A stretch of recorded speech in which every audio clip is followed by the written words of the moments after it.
informasi dan inspirasi. Selamat pagi, Bapak Andris. Selamat pagi, salam buat pemirsa RRI ND. Baik, terima kasih. Pagi hari ini sudah bersama Pro 1 RRI ND ya, Bapak Andris.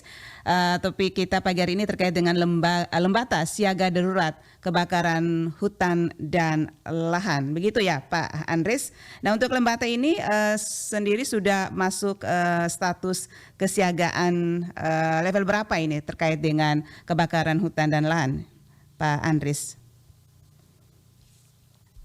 Ya, sebenarnya di kebakaran siaga ini sebenarnya bagian juga dari siaga darurat penanganan bencana kekeringan sekaligus kebakaran hutan dan lahan. Nah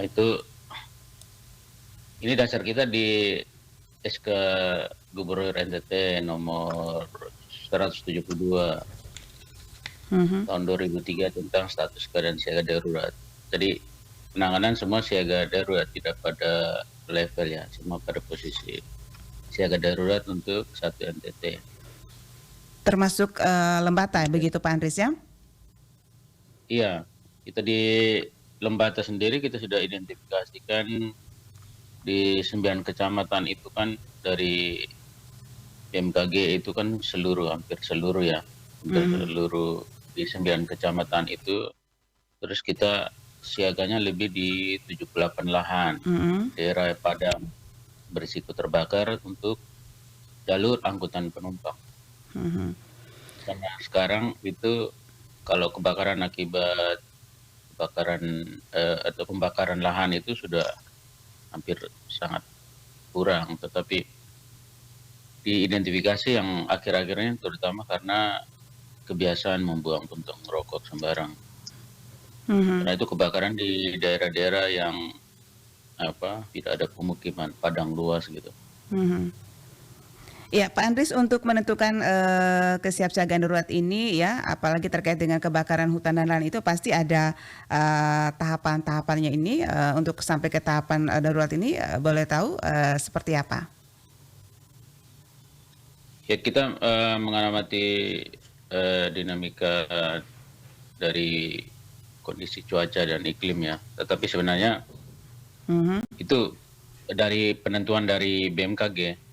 Karena yang SK Gubernur tentang siaga darurat penanganan bencana kekeringan dan kebakaran itu juga itu dasarnya juga dari siaran dari BMKG Stasiun Klimatologi Kelas 2 Kupang, bahwa perkiraan musim kemarau 2023 ini pada 28 zona musim NTT mulai memasuki musim kemarau bawah normal atau lebih kering dari biasanya, serta diprediksi terjadi peningkatan risiko bencana kekeringan meteorologis, kebakaran hutan dan lahan dapat menyebabkan terganggunya kehidupan dan penghidupan masyarakat.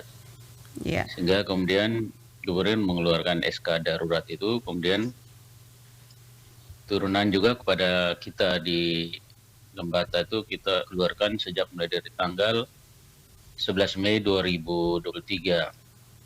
Termasuk juga informasi peringatan dini untuk ancaman kekeringan, kebakaran hutan dan lahan.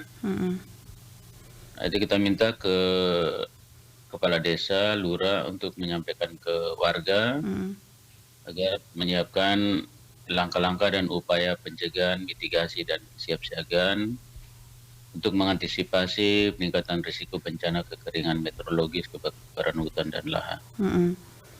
Ya, baik Pak Andris, tadi dikatakan bahwa dikeluarkan dari tanggal 11 Mei ya hingga 2023 ini peringatannya. Hingga berapa lama ini Pak Andris? Itu kurang lebih 6 bulan, kurang lebih sampai bulan Oktober.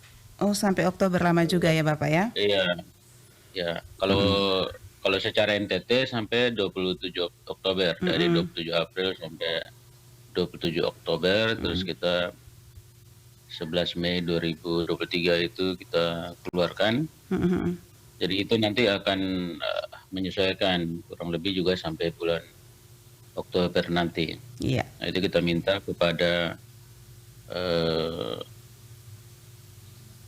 kepala desa dan lurah untuk apabila terjadi kebakaran itu segera melakukan komunikasi dan koordinasi berjenjang dengan waktu 1 kali 24 jam.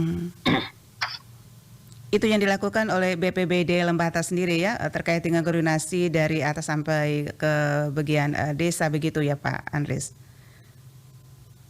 Ya, untuk di level koordinasi untuk siaga darurat itu dari BPBD berkoordinasi dengan kepala desa dan lurah.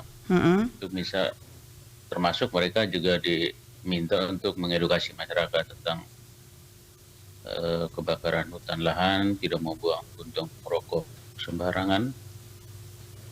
Ini yang sementara dipikir bagaimana sosialisasi dan edukasi kepada penggunaan kendaraan bermotor, karena walaupun dalam siaga darurat ini, tapi beberapa lahan sudah terbakar itu sudah kita identifikasi. Baru kemarin Sabtu dan Minggu kita coba turun ke jalur ke arah timur itu, kita identifikasikan bahwa kebakaran itu bukan karena kebakaran akibat membakar lahan. Biasanya kan orang membuka kebun terus membakar. Tapi dia mulai dari pinggir jalan. Jadi itu diprediksi karena kebiasaan buang puntung rokok yang masih nyala itu. Itu penyebab yang paling utama biasanya Bapak ya? Iya, jadi level koordinasi kita berharap ke pemerintah desa, kelurahan, karena di tiap desa memang belum semua sih, tetapi hampir cukup banyak desa itu sudah mempunyai tim siaga bencana desa agar siap siaga. Iya, baik. Ya, terakhir di Bapak, himbauan untuk masyarakat selalu waspada kebakaran hutan dan lahan dan bagaimana dengan meminimalisir ya terkait dengan mitigasi bencana karhutlah ini. Ya, jadi dari kejadian-kejadian kebakar akhir-akhir ini kita sudah identifikasikan bahwa kebakaran akibat kebakaran lahan itu kurang. Lebih banyak karena kebiasaan membuang puntung rokok. Terutama kita identifikasi kebakaran itu mulai dari pinggir jalan. Jadi entah pengguna jalan, pejalan kaki maupun yang menggunakan kendaraan bermotor, entah roda 2 atau roda 4. Karena itu di kondisi sekarang yang tingkat kekeringannya semakin tinggi, kekeringan meteorologis, ini diharapkan supaya masyarakat tidak membuang puntung rokok yang masih menyala di pinggir jalan, terutama di padang yang kering. Kemudian berharap di desa itu mengaktifkan tim siaga bencana desa. Kita sudah berkoordinasi dengan Pol PP, karena Pol PP juga mempunyai tupoksi untuk kebakaran pemukiman dan kebakaran padang hutan. Ya. Baik. Ya, terima kasih Pak Andris atas waktunya pagi hari ini bersama Pro 1 RRI ND ya, dan salam sukses selalu untuk Bapak ya bersama semua teman-teman. Oke, terima kasih. Salam buat pemirsa RRI Pro 1 ND. Dari Jalan Durian nomor 1 ND, Anda mendengarkan RRI Pro 1 ND, kanal informasi dan inspirasi.